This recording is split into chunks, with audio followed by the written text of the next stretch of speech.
রাইকে বাড়ি ফিরিয়ে আনার জন্য আয়োজনের মধ্যে ব্যাঘাত ঘটানোর চেষ্টা করলো নীলু। হ্যাঁ বন্ধুরা, ভিডিওতে লাইক দিয়ে দেখতে থাকুন। রাইয়ের মা, বৌমনি, স্রোত মিলে আয়োজন করতে থাকে, বলতে থাকে যে কালকে আমরা রাইকে নিয়ে আসবো, আর তার জন্য আমাদের কিছু হলো তো ওর ওয়েলকামের জন্য আমাদের কিছু আয়োজন তো করারই দরকার। ওদিকে নীলু বলতে থাকে যে তোমরা যতই আয়োজন করো না কেন, তোমাদের এই আয়োজনে কী করে ব্যাঘাত ঘটাতে এবার আমি সেই ব্যবস্থাই করবো। কোনো মতে আমি এই কলঙ্কিত দুশ্চরিত্র নোংরা মহিলাকে এ বাড়িতে টিকতে দিব না। যে করেই হোক না কেন ওকে এই বাড়ি থেকে আমি তাড়াবই। আর তার থেকে বড় কথা, ওকে আমি সসম্মানে তার কোনো মতেই বাঁচতে দিব না। ওকে যথাসাধ্য আমি অপমান করব। পাড়া প্রতিবেশী থেকে শুরু করে সকলে জানবে যে তোমার মেয়ে কতটা নোংরা আর দুশ্চরিত্র।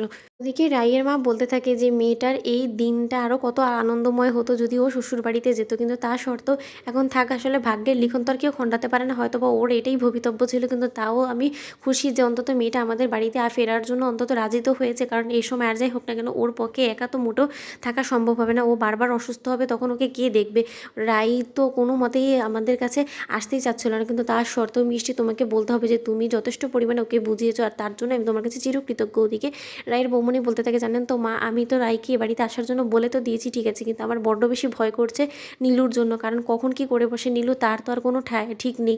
কারণ আমার কেন জানি না ভয় করছে যে হয়তো বা নীলু যদি কোনো রকম কোনো ক্ষয়ক্ষতি করার চেষ্টা করে রাইয়ের বাচ্চাটাকে, তখন আমরা কী করবো বলুন তো মা? কী মুখ দেখাবো আমরা রাইকে?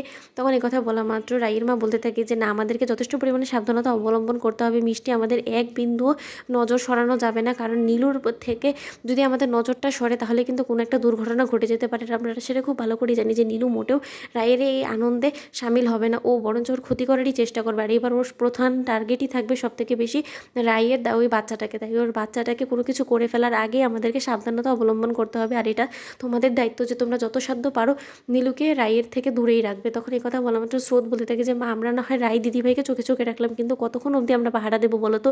কারণ রাত বিরাতে কী ঘটিয়ে ফেলে তোমার ওই নীলু মেয়ে, আমরা তো সেটা বলতে পারি না, তাই না? তখন এই কথা বলা মাত্র রায়ের মা বলতে থাকে যে প্রয়োজনে গোটা রাত আমি রাইকে পাহারা দেবো, কিন্তু তার সত্ত্বেও আমি কোনো মতে রাইকে এই অবস্থায় একা ছাড়বো না। কারণ আমার নীলুকে দিয়ে মোটেও বিশ্বাস নেই, ও কখন কী করে বসে। ওদিকে নীলু বলতে থাকে যে মা, আমাকে নিয়ে নিশ্চয়ই চর্চা করছো তাই না? তোমরা চর্চা করেই বা কী করবে বলো তো? হ্যাঁ, এটা তোমরা ঠিকই ধরেছো যে আমার মোটেও সহ্য হচ্ছে না যে রায় দিদিভাই মা হতে চলেছে। কেন হবে বলো তো সহ্য, বলো তো? যেখানে কিনা আমি খুব ভালো করে জানি যে রায় দিদিভাইয়ের গর্ভে যে সন্তানটা বেড়ে উঠছে না, সেটা সৌর্যর। আর একজন স্ত্রীর পক্ষে কি মোটেও এই জিনিসটা ভালোভাবে মেনে নেওয়াটা সম্ভব যে তারই স্বামীর আগের যে এক্স গার্লফ্রেন্ড ছিল তার গর্ভেই পেলে উঠছে তার বাচ্চাটা, আর তার সত্ত্বেও আমাকে সেই সব কিছু চোখের সামনে দেখে আমি কোনো কিছু বলতে পারছি না। এর থেকে বেশি আমার জন্য আর কী খারাপ হতে পারে বলো তো মা? আর তোমার কি মনে হয় যে আমি এমনি এমনি ছেড়ে দেবো? হ্যাঁ, আমি তোমাকে মুখের উপরেই বলছি যে তোমার মেয়ের বাচ্চাটাকে মেরে ফেলার জন্য যা যা করতে আমি সেই সকল জিনিস করবো, কিন্তু তার সত্ত্বেও ওকে, ওর এই বাচ্চাকে পৃথিবীর আলো আমি কোনো মতেই দেখতে দিব না। দেখে নিও তোমরা। তো বন্ধুরা, ভিডিওটি ভালো লাগলে লাইক এবং শেয়ার সাবস্ক্রাইব করতে বলো না।